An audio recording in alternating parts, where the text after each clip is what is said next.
Good afternoon বন্ধুরা, কেমন আছো? আশা করি ভালো আছো সবাই। আমিও ভালো আছি। রান্না বান্না করব। হ্যাঁ, বাইরেটা দারুণ রোদ উঠেছে। চলো দেখো কি রোদ দেখছো বাইরেটা। দেখাচ্ছি তো। কালকে প্রচুর প্রচুর বৃষ্টি হয়েছে, আর আজকে দেখো খুব রোদ উঠেছে। ভাল লাগছে বেশ।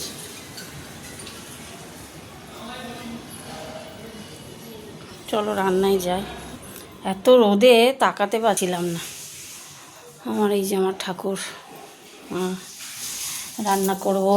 চলো কি রান্না করি আজকে ভাবছি ভাবছি ভাবছি ভাবছি এই দেখো ইলিশ মাছ, আর এখানে বেগুন আলু ঝোল বানাবো। চলো দেখতে থাকো।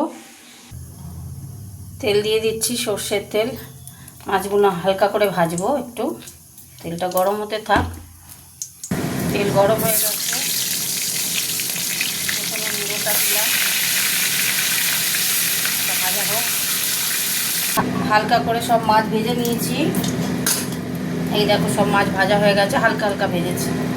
আচ্ছা, এবার দিয়ে দিলাম তেলের মধ্যে শুকনো লঙ্কা, কাঁচা লঙ্কা, আর এই যে কালো জিরে দেবো।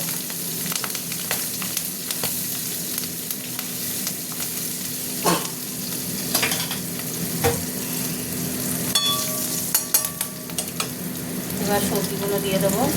এগুলো আলাদা করে ভাজবো না, এগুলো এর সাথেই এখন ভাজবো তেলের সাথে।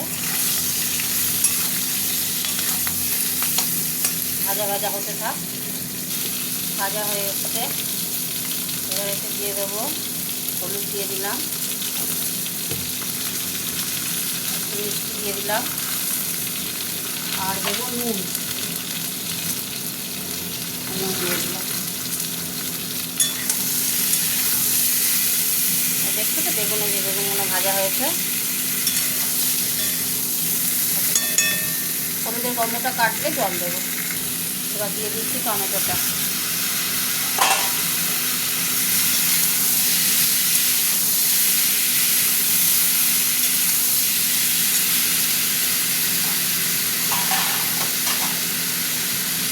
থেকে ওটা দিয়েছিলাম, সেটা দিয়ে দিলাম,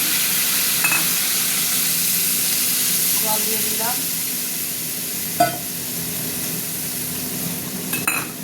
মিষ্টিটা দেখে নিই। সবজি সিদ্ধ হবে, টমেটোটাও গলে যাবে।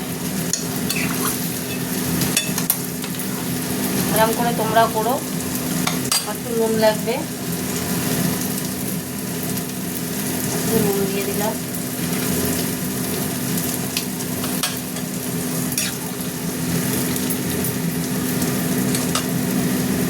ফুটুক, সুন্দরভাবে ঝোল ফুটে গেছে দেখো।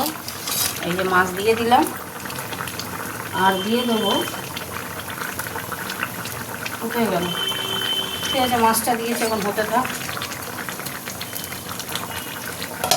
কমিয়ে দিয়ে একটু হতে থাক। এই যে মাছের তরকারি হয়ে গেছে। আমি ওপর থেকে একটু সর্ষের তেল দেবো, কাঁচা সর্ষের তেল। অনেকগুলো লঙ্কাও দিয়েছিলাম, কাঁচা লঙ্কা দিয়ে দিলাম। এই দেখো আলু সিদ্ধ হয়ে গেছে। এই যে আলু সিদ্ধ হয়ে গেছে আমার তরকারি।